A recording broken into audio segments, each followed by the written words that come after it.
How to hunt guy. Hi everybody, my name is Sandy and I'm Rich's sister-in-law. He has been building a home down here by us for several years now, and he's been real good with his YouTube channel sharing the process. But I thought some of his friends might like to know the rest of the story. And so I'm going to do a little interview today to let Rich tell you a little bit more about himself than he usually tells you. Okay, Rich, we're going to find out the rest of the story. I understand from you that you have lived in Alaska, Fairbanks, right? Yep. Since 1984. You must really love the weather. You know, what brought you there and why have you stayed so long? Tell us a little bit about that. Okay. Well, I joined the Air Force in 1972 and was in for 11 years, and then I got out. And while I was out going to school, I got married and decided to go back in the Air Force and finish up for my 20-year retirement. Well, my first assignment after coming back in was to Fairbanks, Alaska. So I ended up going up there in 1984.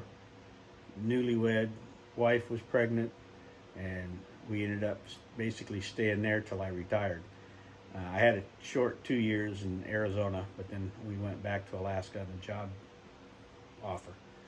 So I stayed in Alaska till present, and when I retired, I ended up going to work for a company called Everett's Air. It's a family-owned airline, and I've been working with them for 12 years.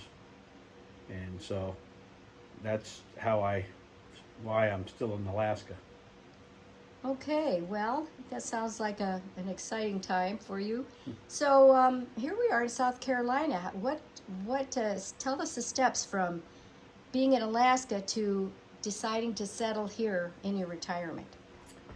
Well, after several years, I got divorced, and I was living for free at a friend's house. His kids had grown up, and he said, "We got room here. Why don't you just move in with us, and you can help me around the house, being a handyman and maintenance and stuff." So I did that, and I was there for probably about 15 years. And as I started growing my train collection, I had less and less space and needed somewhere to put it. Well, my boss at Everett's Air one day saw a video of one of my trains, and I said, "Hey, I got lots of these, but they're all in storage. Anywhere I could build a layout?" So one day he gave me a room in one of our hangars at Everett's Air, and I built a big layout, and it got on the news and was there for about 5 years. But over time, I decided I needed to get somewhere more permanent because I didn't want to kick the bucket and leave my trains all over scattered, and wanted them to get them in one place. So my first intentions was to move to Ely, Nevada, where my sister had 5 acres, and she didn't have a garage, and she was living by herself. And I thought, well, I'll go down there and build a garage and give myself a storage space for my trains and a train layout.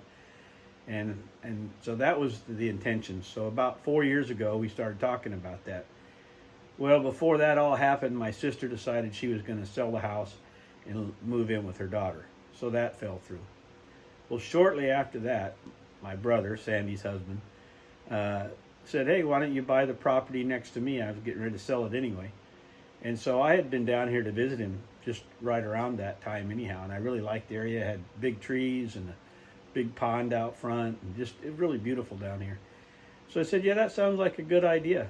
So I came down, and we made the deal and bought the property. And so I think it was April of 2019 I decided to start building. And so that's been down here for the last almost 4 years now. Every 3 or 4 months, spending a couple weeks building on the house, which you guys, if you've been following me on YouTube, you've seen the progress. So that's how I got down here. I wanted something permanent, somewhere I could build a layout, and somewhere I could ship all my stuff to. That, you know, I'm not getting any younger, and the reality of life is, yeah, I'm going to kick the bucket someday. And so I wanted somewhere where all my stuff would be in one place, so that my family could not have to scatter around the country trying to figure it all out. Oh, that's great. Well, I guess the next question is, Trains. What's with the trains? I mean, you could probably open your own store at this point. You've been interested in trains apparently for a while. Tell us how that all got started. Well, I can honestly say trains got my interest when I was probably still in diapers. My dad was in the Army, and he and my brother were into trains, and Dad had a bunch of Lionel trains. And I think they actually started it in England. And then when I was born, we got sent to Taiwan, Formosa. And so they would set the trains up every year around the Christmas tree and different places. I can remember later on in life that Dad set it up at one of the Army bases in Minnesota and had it all connected between all the tables and everything. So I know that when I was young, that's what grabbed my interest. And so when I was about 10 years old, my dad gave me my first HO train set all to myself. So I started building an HO layout, and it was the one that would slide under the bed. And that got my interest. And then so for several years, I was doing HO. Well, then we moved to Texas finally and built the layout in the garage. And I had a pretty nice HO layout. And every Christmas, Dad would buy a bunch of stuff and give it to me. Well, then N-Scale came along. This was back in the early 70s. And I really got interested in N-Scale. And so I started collecting very small amounts of N-Scale. But then when I graduated from high school in 1972, I pretty much gave up trains. I sold a lot of it, which made my brother mad. I got rid of our O-scale stuff and boxed up my N-Scale and sold the HO. So when I went in the Air Force, I didn't do anything with trains for several years. And then it was right after I got married, somebody else had given me some more N-Scale stuff. And so that kicked the old train bug going again. So I just started collecting N-Scale, and it grew and grew. And then probably about 10 years later, a friend of mine gave me my first Alaska Railroad O-Scale set. Well, that really opened up the floodgates, and I started buying Alaska Railroad O-Scale. But what really poured on the coals to my habit of trains was my friend John that gave me my first O-Scale set. He ended up retiring early, and so he started selling off all of his O-Scale trains.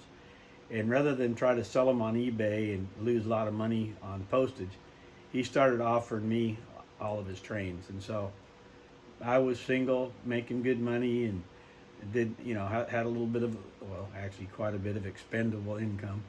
And so every week I'd buy something new from John. So pretty much I ended up buying most of his collection. Well, I'm one of these people, if I have a partial set of something, I have to finish the collection. So he gave me several sets that were incomplete or started collecting. And so I started, supplementing the collection. So that's how come it's grown so big. Well, it's a bug, and I almost think it's a disease. But after a while, you have to keep, you just keep going. It just one more train. I have a T-shirt that says, I hear these small voices that says, buy another train. So anyway, that's how come my collection has gotten as big as it has. It's just, I'm fascinated with trains, all trains, but I've just gotten into O-Scale. Wow, that's quite the story. Well, I guess the next story is, how did you get the wherewithal to actually build your own place? I mean, from the foundation to the roof to the insides to everything, and the siding has to be done yet, but you've just accomplished a miracle in most people's minds, and you will have a house that is fully 100% yours when you finally decide to come down here and toss Alaska winters out the window. You'll come down here and have your house 100% yours. How's that feel? And tell us about that. Well, I grew up liking to tinker, so I was always around tools and making things and doing things. And when I was in the military, I was in electronics, so I learned electrical and all the electronic background stuff. But I've always liked construction for some reason. And so as a hobby, I would do side hobby work in construction. And then once I did that for several years, I ended up, the job I work at now, basically I'm the facilities maintenance supervisor. But over the years of working there around all the different trades, I've learned electrical, plumbing. I was a plumber's assistant for 5 years. So I've kind of got an all-around background in the whole building trade. And because I do it every day, I get to use the practice and hands-on experience. And over time, you just get better and better with it. And I'm the kind of guy that I don't want to pay somebody to do something anyway. So I learn how to do it. And that's kind of what happened. I'll dive in and do it. And if I mess it up, I'll do it again. But I've learned how to do most stuff just hands-on and being around the trades for years. Well, that's great, and I know too that you have a couple of sons that are pretty handy in some things. I think they've come down to help you a couple times. Tell us about your sons. Well, I do have two sons, and I used to take them with me on all kinds of jobs. Their first job, I remember I took them on a roofing job, and they were helping me shingle, and the bees were after us. Oh, gosh. And it was pretty funny, but they just kind of got around exposed to it, being around their dad. Well, my oldest son, he's a painter by trade now, but for years he was in the finishing concrete business, so he's got a lot of experience in concrete. And then he was in mining for a few years, so he learned how to use heavy equipment. And so he was very helpful in getting the foundation in, pouring the concrete, and doing some of the construction work around here. So I've had a lot of help from my sons. My other son, he's just a computer geek, and he came as an extra hand, the laborer. But he's not much into construction, although he's bought a house lately and he's starting to tinker on it to himself. But I think just being exposed to it as kids, they learned how to do a lot of this stuff. So that's been real helpful. Yeah, and as far as his tinkering with his own house, he probably, like his dad, gosh, I'm going to learn how to do this myself. I don't want to pay someone to do it. Well, at Christmas time, I went down and did electrical for him. And then he ended up doing all the sheetrock and tearing and repairing and some of the things. But he gives me lots of calls. That's the younger son down in Florida. He gives me a call whenever he's got a question about how to do something. My older son does the same thing. If he doesn't know, he calls Dad. So I don't always have the answers, but I can at least steer him in the right direction. Oh, that's great. Okay, well, I think we'll pause this for a minute here, and maybe we'll move on to another part of the house and look at some other things. Okay, here we are at the entrance to Richard's place, and we're going to just scan the camera a little bit, and he can talk a little bit about different things and what's going on. Okay, well, this is what I've accomplished in 3 years. This last 3 months that I've come down here, it went from a roughed, sheetrocked, unpainted shell to what you see right now. It's been furnished and painted and finished up to where it's livable. This is a little living room area. And then in here we have the kitchen and dining room area with four places for people to sit. And then I have such tall ceilings, I used all the ceiling space for all the kitchen cabinets. So it's small, but it's very well laid out and completely usable. So here's the kitchen that she's taking pictures of. And then when you go into the back, it's just a little bedroom and a bathroom area. It's kind of an efficiency apartment design, because that's all I need. I didn't need a whole lot of stuff. So that's my living area, and done pretty much all the work myself. There's still some painting and touch up and some fine detail work that needs to be done, but overall it's functional is where I'm at with it right now. So we can go out and look at the rest of the house. Go through used to be a garage, but now it's called the shop. So, Tell us why it's a shop. well, it became a shop because I couldn't have a garage in the square footage space of the footprint of the house according to the covenants of the neighborhood. So I said, okay, fine. I only needed a place to park the truck in the garage. So I turned the garage door into a triple sliding barn door, which I manufactured and built myself. And Why don't you show us how that works? okay. Because this is fascinating. I love this door. The triple barn door is held together with these special latches to keep the doors together. And there's a pin in the floor here to lock it. So when you open it, you can release it, and then this slides open. So It'll open all the way to a 9-foot garage door opener, which is plugged in right here. So, and then you can open each one individually as one door or two doors or the whole thing. That is Close so cool. It locks down and then this pin locks it back into place. Wow. Okay, you got tons of boards over here. It looks like you painted them. Okay. And what am I looking at up here? All these shelves?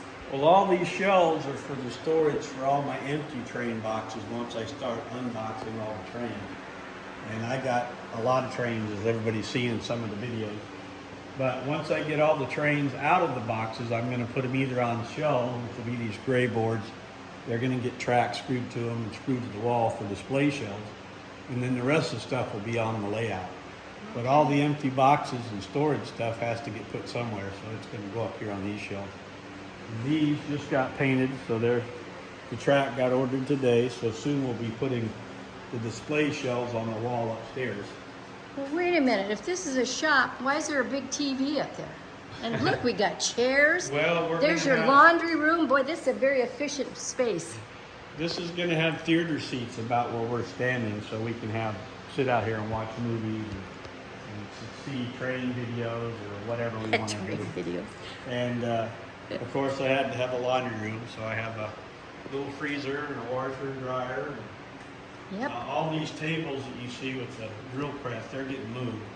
There's going to be several of those on this other side of the garage. It'll be for 3D printing. My brother has a 3D printing side business that he does to manufacture train signals, which you guys probably know that if you've watched my So videos. this is a good plug. What's the name of your website for your It's YouTube K&R channel? Custom Models. Okay. We make 3D printed signals. Okay, that's a good Watch thing out to for know. that word. Custom, emphasis on the custom there. Yeah. All We go right, upstairs real quick. all right, I'll follow you up.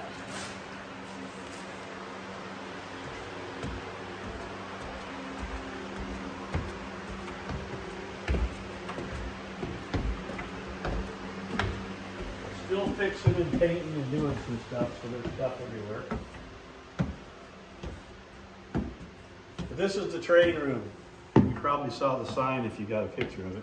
Oh, I didn't. I'll get it going down. Alright, anyhow, this is going to be the train room. The stuff under the tarps and all these boxes are pretty much all the trains. And So what's the dimensions of this space? This is 36 by 40, And the ceiling is how tall? 8 foot 4 inches. Wow.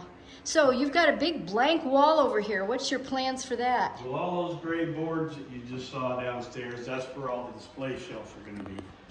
There'll be rows and rows of shelves with track and trains sitting on that whole wall. Wow.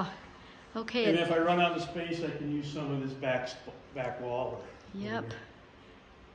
But the layout's going to fill pretty much the whole room. That'd be exciting. So all your decorations are sort of aimed at trains, surprisingly enough, right? Yeah. I got lots of plaques and hanging train signs and pictures. So once I get everything unpacked and start getting it on the wall, Yep. that's what I'll do with the pictures. Well, since you're going to spend a lot of time up here, it's nice to know that you have the necessary facilities. Well, I'm not getting any younger, and I didn't want to have to run downstairs to go use the restroom. But I also thought it'd be nice to have somewhere to mix paint and plaster and wash up while you're doing the train building. So here's the bathroom for upstairs. It's just a small little bathroom. It's got storage space for all the necessities Yep. and a big wash sink for using to wash out paint brushes and mix plaster when you're doing scenery on the layout. So Yep. the whole place is designed as a man cave for my model trains. It's Now a you huge can- cave, too, I got to say. You can see a lot of the boxes better now. Oh, yeah. Okay. Well, you certainly have your work cut out for you. Yep, I sure do. But it's coming along. Yep, and look, if you get tired, you can take a nap. Yeah, That doesn't happen, I bet, very much, so does it? not anymore. Yep. Anyhow, this is the entrance to the train room, and here's the sign my daughter gave me.